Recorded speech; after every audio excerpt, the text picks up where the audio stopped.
Thank you. Hello, GW.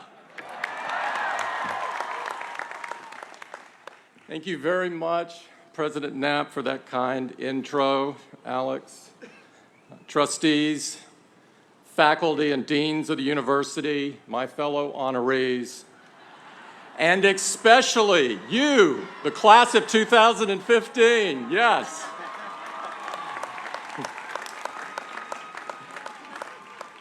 Congratulations to you, to your family, to your friends that are attending today's ceremony. You made it.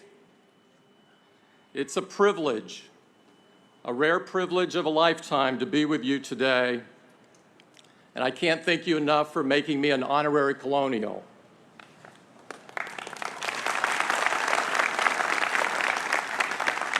Before I begin today, they asked me to make a standard announcement. You've heard this before, about silencing your phones.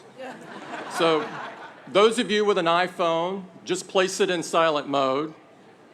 If you don't have an iPhone, please pass it to the center aisle. Apple has a world-class recycling program.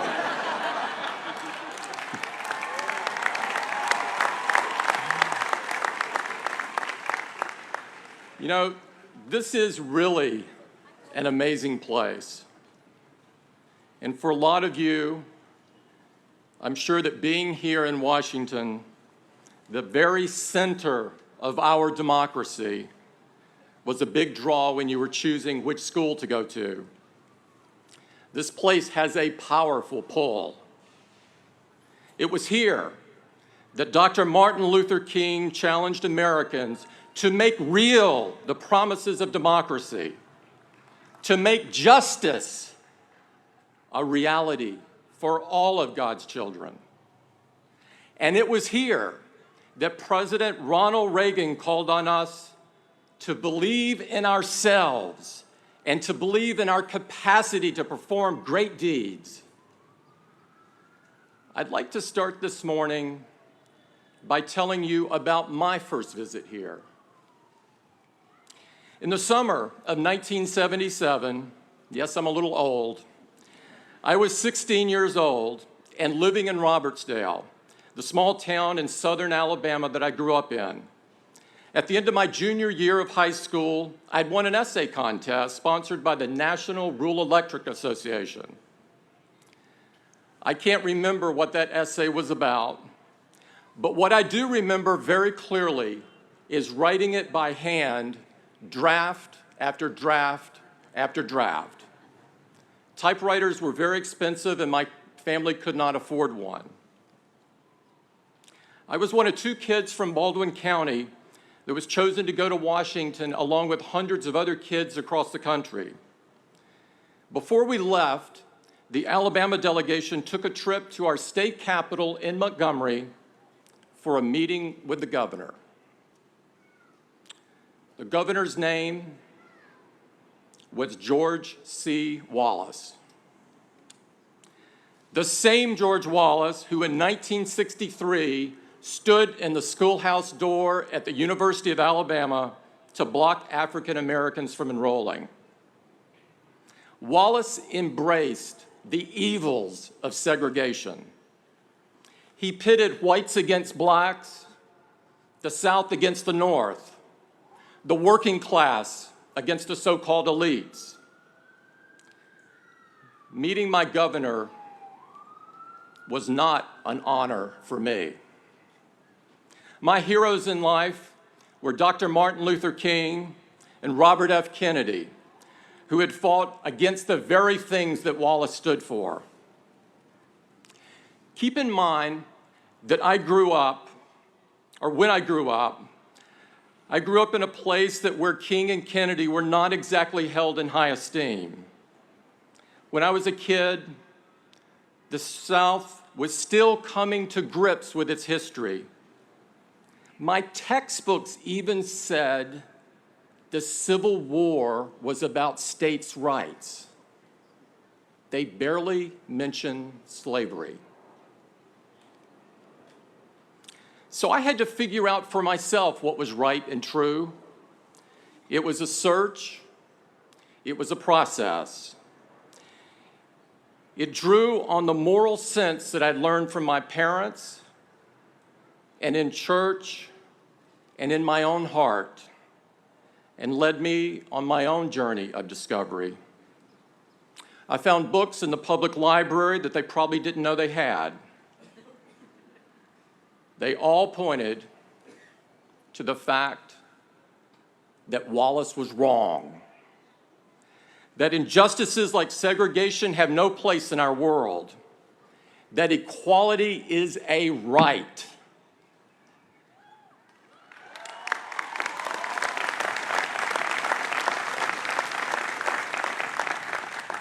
As I said, I was only 16 when I met Governor Wallace, so I shook his hand as we were expected to do.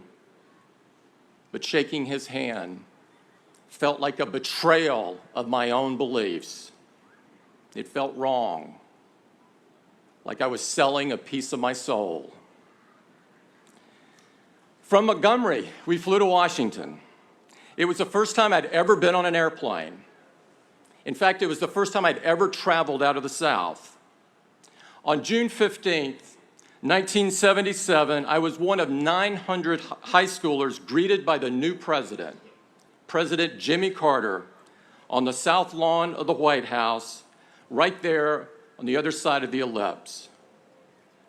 I was one of the lucky ones who got to shake his hand. Carter saw Baldwin County on my name tag that day and stopped to speak with me. He wanted to know how people were doing after the rash of storms that had struck Alabama that year.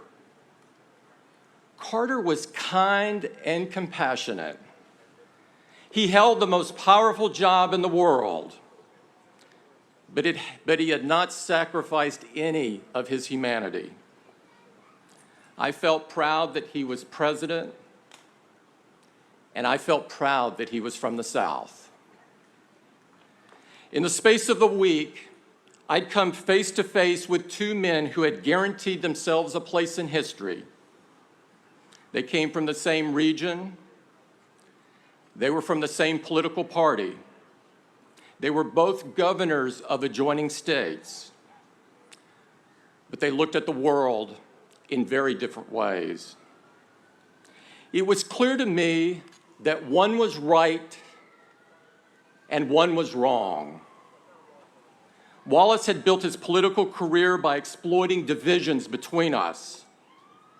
Carter's message, on the other hand, was that we are all bound together, every one of us.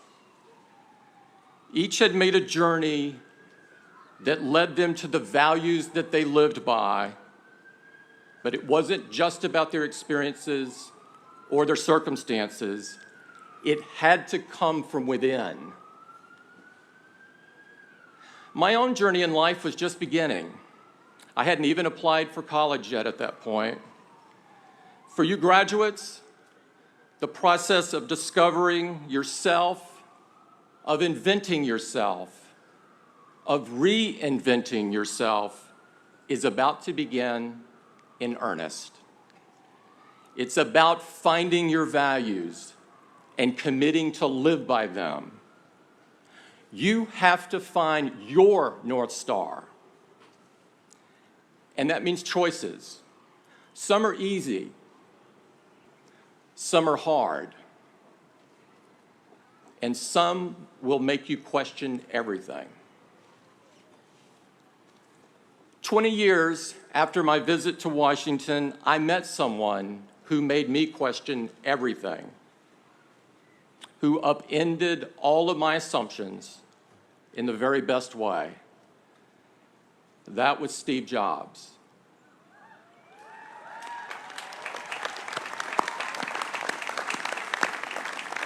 Steve had built a successful company. He had been sent away, and he returned to find it in ruins.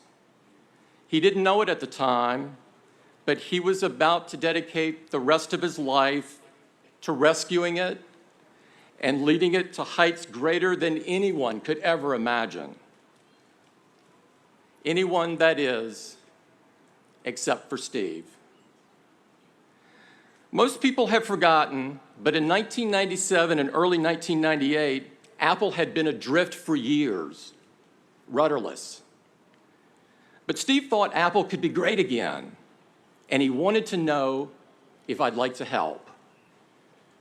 His vision for Apple was a company that turned powerful technology into tools that were easy to use, tools that would help people realize their dreams and change the world for the better.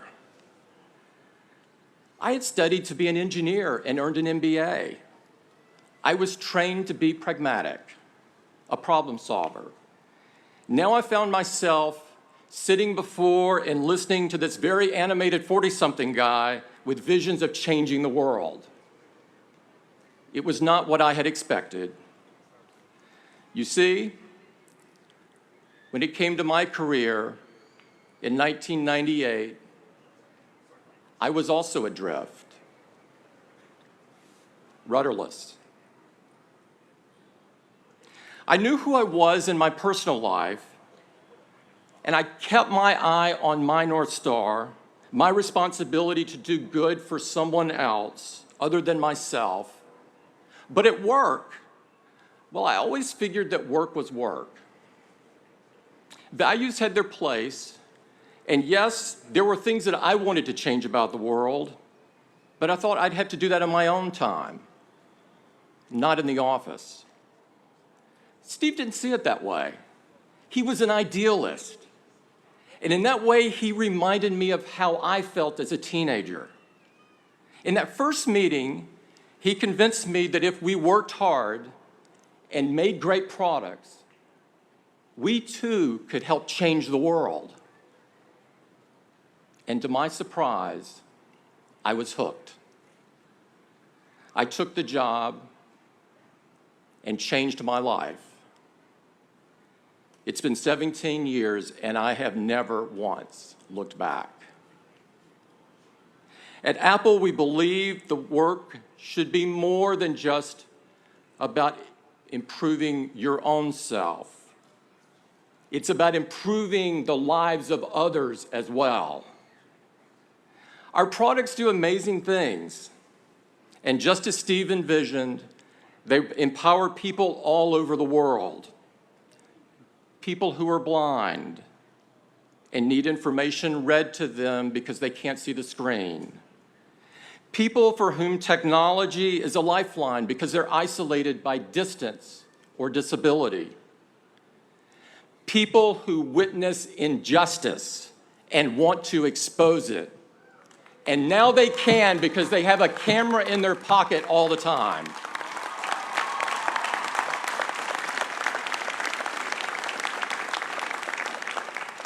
Our commitment goes beyond the products themselves to how they're made, to our impact on the environment, to the role we play in demanding and promoting equality, and in improving education. We believe that a company that has values and acts on them can really change the world. And an individual can too. That can be you. That must be you. Graduates, your values matter. They are your North Star. And work takes on new meaning when you feel you're pointed in the right direction. Otherwise, it's just a job. And life is too short for that. We need the best and brightest of your generation to lead in government and in business, in the science and in the arts, in journalism and in academia. There's honor in all of these pursuits. And there's opportunity to do work that's infused with moral purpose. You don't have to choose between doing good and doing well. It's a false choice, today more than ever.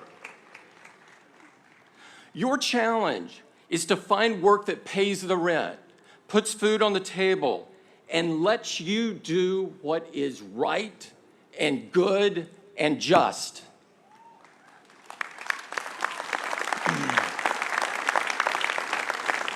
So find your North Star. Let it guide you in life and work and in your life's work. Now, I suspect some of you aren't buying this. I won't take it personally. It's no surprise that people are skeptical, especially here in Washington, where these days you've got plenty of reason to be. And a healthy amount of skepticism is fine, though too often in this town, it turns to cynicism, to the idea that no matter who's talking or what they're saying, that their motives are questionable, their character is suspect. And if you search hard enough, you can prove that they're lying. Maybe that's just the world we live in. But graduates, this is your world to change. As I said, I'm a proud son of the South. It's my home, and I'll always love it. But for the last 17 years, I've built a life in Silicon Valley. It's a special place, the kind of place where there's no problem that can't be solved. No matter how difficult or complex, that's part of its essential quality, a very sincere sort of optimism. Back in the 90s, Apple ran an advertising campaign we called Think Different. It was pretty simple. Every ad was a photograph of one of our heroes, people who had the audacity to challenge and change the way we all live. People like Gandhi and Jackie Robinson, Martha Graham and Albert Einstein, Amelia Earhart and Miles Davis. These people still inspire us. They remind us to live by our deepest values and reach for our highest aspirations. They make us believe that anything is possible. A friend of mine at Apple likes to say the best way to solve a problem is to walk into a room full of Apple engineers and proclaim, "This is impossible." I can tell you, they will not accept that, and neither should you. So that's the one thing I'd like to bring to you all the way from Cupertino, California. The idea that great progress is possible, whatever line of work you choose. There will always be cynics and critics on the sidelines tearing people down. And just as harmful are those people with good intentions who make no contribution at all. In his letter from the Birmingham jail, Dr. King wrote that our society needed to repent, not merely for the hateful words of the bad people, but for the appalling silence of the good people.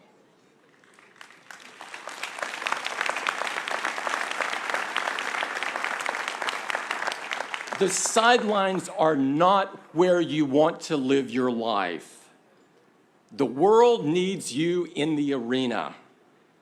There are problems that need to be solved, injustices that need to be ended, people that are still being persecuted, diseases still in need of cure.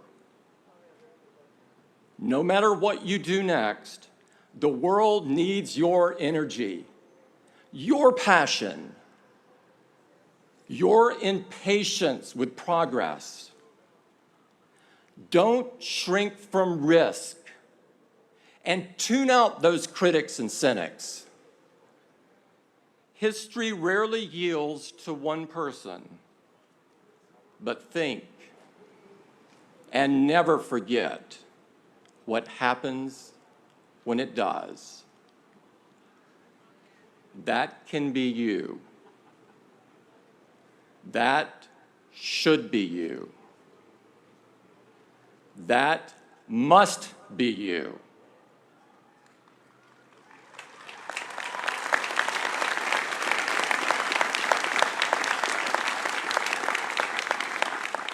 Congratulations, class of 2015. I'd like to take one photo of you, because this is the best view in the world.